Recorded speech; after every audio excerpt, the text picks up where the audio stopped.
What's up, YouTube? It's been a minute, but we are back with an unboxing today. Today I got the UA Spawn 3. Can you see it? Can you see it? Maybe. But you can see the size there. I got these in an 11.5. I know these released a while back. I just had some difficulty choosing a shoe. I didn't want to do the Westbrook. And I'm not sure that I am going to do it. It's pretty much just a shoe where they give us the same thing for these past few years, like 2 years now. And I don't really want to go and give you guys the same review. But they are low top. If you guys had any of those, let me know down below what you thought. If it is different. So maybe it is. I haven't heard anything else. So these came all messy and not in a box with an envelope, so that's kind of weird. So there's the shoe. I got these in the white colorway.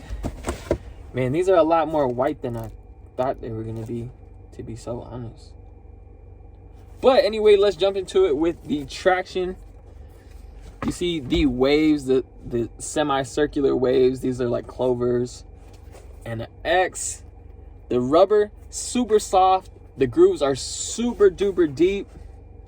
So these should be money, man. I know that the Embiid ones were working off like the same thing, but that rubber was totally different feeling than this one.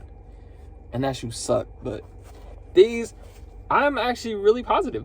So for our cushion, we have a full length Micro G midsole.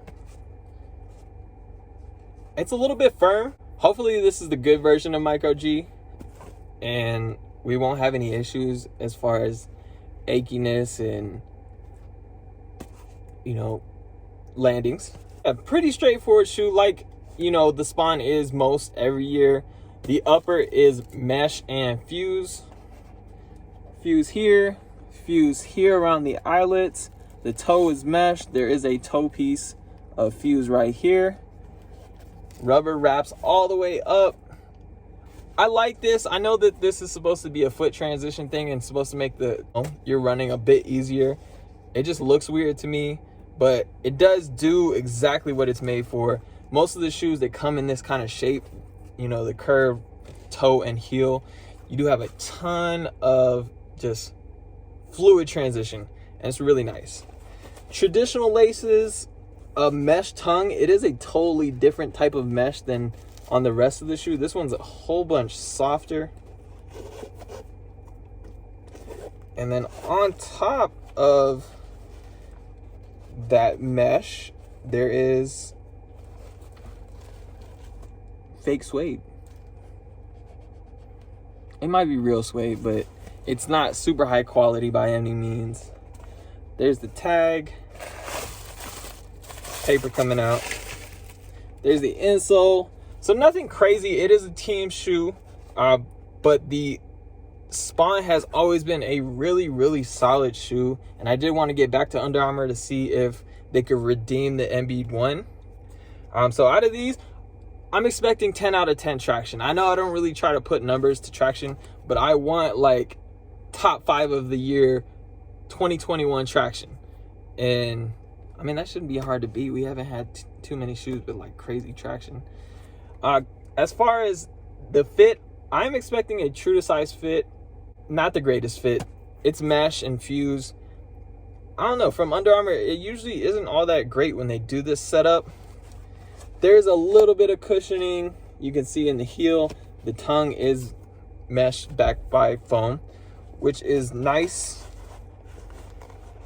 It's a half tongue, so it does attach midway down and then all the way through the end of the tongue, which is really cool. Fuse always holds you into the shoe, like laterally. I've never had any issues with the shoe feeling unstable or too soft on my feet. Honestly, I haven't had that in a shoe since the Curry 4.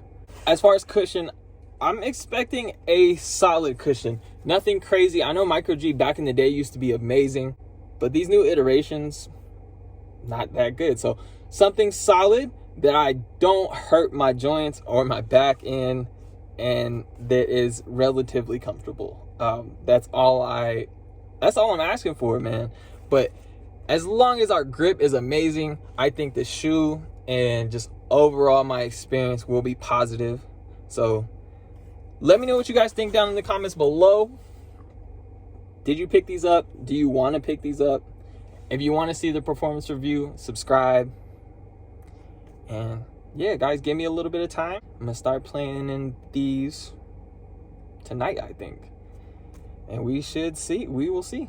But yeah, if you guys made it this far, I appreciate you for watching. And I'll see you in the next one. Quick update, man. First wear impressions. So I went true to size, 11.5, my normal size that I go for every retailer. I got a little bit of space in the toe. It's not crazy though. I kind of like it. Width wise, I would say there's a little space, but it doesn't feel like it's too much.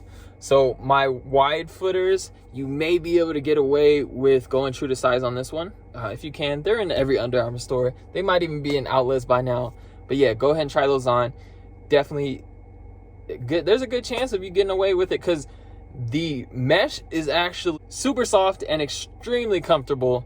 I was not expecting that. It has like a real light and airy feel to it, which is crazy. I'm already impressed for $100 shoe that it feels so good. It gives me a little bit of a reminder of, you know, the Puma Clyde All Pros, that light and that airy feeling.